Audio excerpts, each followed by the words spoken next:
Yes. It's great to be in Atlanta. Atlanta is wild, man. Atlanta is actively gentrifying Martin Luther King's house. Yeah, Atlanta. That is gentrification on hard skill level. That's, hell yeah. You guys are like, don't talk about that. We don't talk about it. We just benefit from it. It's fine. Yeah, I'm wearing a Hawks hat. I'm a huge fan of the Hawks ever since Wednesday when I found out who the Hawks were. It's great. Go Hawks, hell yeah. Maybe it's obvious, but I just had like 12 ounces of black coffee, so I am about to shit my pants. It's tough. That bathroom's not big enough to do that kind of thing, and I'm not going to do that to you folks. It's, boy. I am drinking tonight. Why not? Drink it up. Have a bunch of caffeine, then drink, right? Drink it up. Alcoholism doesn't run in my family, right? But why would I let that stop me? I'm dedicated to this. I'm going to do it. Now, alcoholism does not run in my family. You know what does run in my family? High cholesterol and passive-aggressive behavior. Two things I can knock out if I drink enough red wine. Yes. Killed two birds with one box of Franzia. Atlanta. Yeah.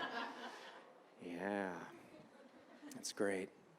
Talking about chemicals, let's do the last one. I was listening to NPR, like your last comedian. I was listening to NPR, and they were talking about weed and the effects that it has on your body when you smoke it every day. So that men, fellas, boys, listen up. If you smoke weed every day, you got a low sperm count. That's what NPR told me.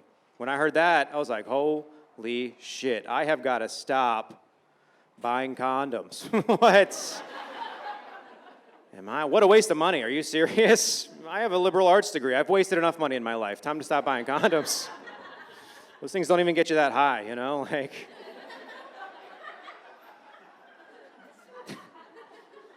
I'm vegan. Surprise? I don't know. That's me. I'm vegan. Yes, I did have a cheeseburger for breakfast, but I skipped lunch, so I've been vegan for hours at this point. It's called intermittent veganing. I just made it up. Join my movement, intermittentveganing.net. I haven't bought the domain yet. Please don't buy it out from under me. I'm not going to be able to afford that kind of upcharge, all right? Do not take advantage of me, folks. Vegan. I do feel bad. Like, my girlfriend and I, we're supposed to be vegan together, but that's not really what's happening. She's a vegan, I'm a liar, is what that is. And, like, it's pretty easy to stick to it when we're at home, we're together, when we're making food. Like, it's easy to eat vegan. But when I'm, like, out tonight, having a few drinks, I revert to my old tendencies, you know? I kind of feel like I'm cheating on her when I sleep with other women. But mostly when I eat fast food and stuff. That's mostly why it feels like I'm cheating on her. It's bad, you know? It's bad. Like, I get home late at night. I can't go shower. Damn it. I messed up the line. I can't go join her in bed. Right? I can't. I got to go shower, scrub the smell of 5 guys off of me. It's a greasy situation. You don't want to. And we live together, so I'm like anxious anytime I don't know where my phone is, right? Because I'm blowing up. I'm on all of the apps: Grubhub, Uber Eats, DoorDash, Grindr, all of them. I thought Grindr was a sandwich delivery service. But I stuck around for the compliments, you know. Feels good to be wanted. There was a guy on Grindr who said he was looking for a sub. And I delivered. Different kind of sub, but whatever, it's fine. She's caught me a couple times, though. She caught me not too long ago with 2 hot dogs, and that's embarrassing for a number of reasons, mainly because it was not like she caught me with 2 hot dogs in my mouth, you know, mustard in my beard, relish in my bush. That's not what happened. She caught me with a receipt for 2 hot dogs from 3 months ago for hot dogs I bought with cash so there wouldn't be a paper trail. That is some deep-seated Catholic guilt right there. Just telling on myself. I took the receipt, I brought it home. I'm washing the dishes one day. She's like, hey, John, what did you buy from IKEA? I'm like, IKEA? Oh, no. Did I impulse buy another chaise lounge? God damn it.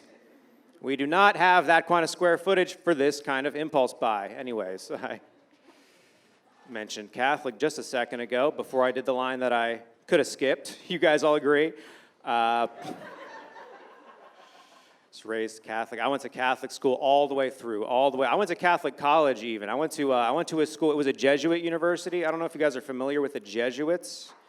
But if you're not, they're like laid-back Catholics is how I've heard them described. They're like liberal Catholics. But they're not actually liberal or progressive. They're just liberal for Catholics. Like for example, they believe that women are people. And that's not something I was raised with. I don't know.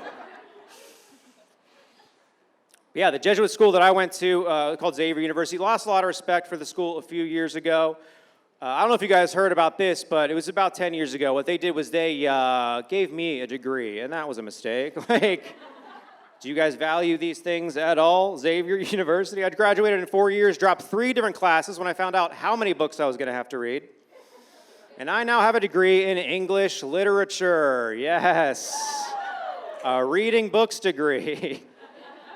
Thank you, Spark Notes and Wikipedia.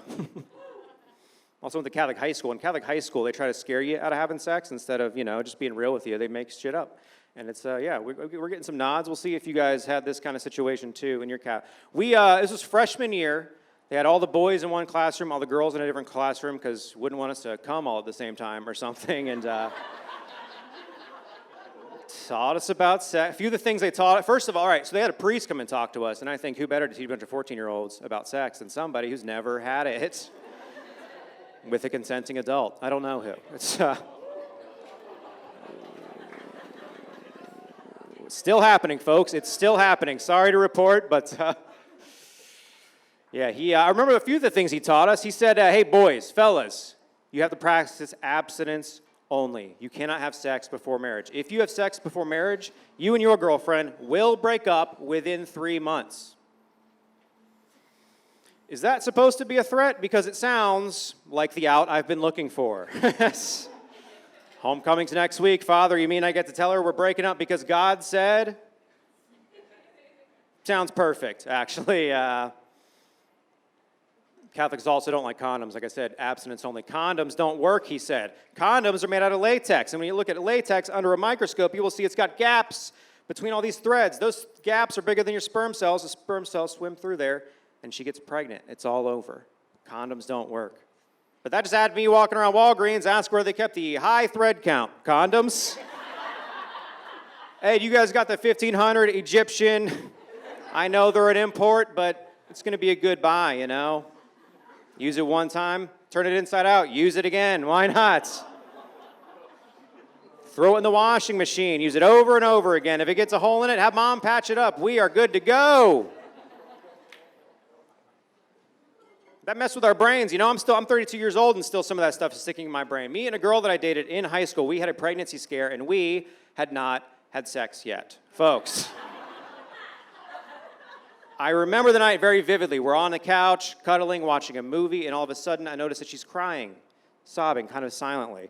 And I turn to her and I'm like, I know it's not the movie because we've seen white chicks before and this isn't even the sad part. So what could be going on? And she turns to me, she's like, John, I think I'm pregnant. And of course you would be the father. All right. Sweetheart, I know that we go to Catholic school, so we don't really understand how this stuff works. But I feel like I can say with at least 98% certainty that that stuff can't eat through your stomach lining.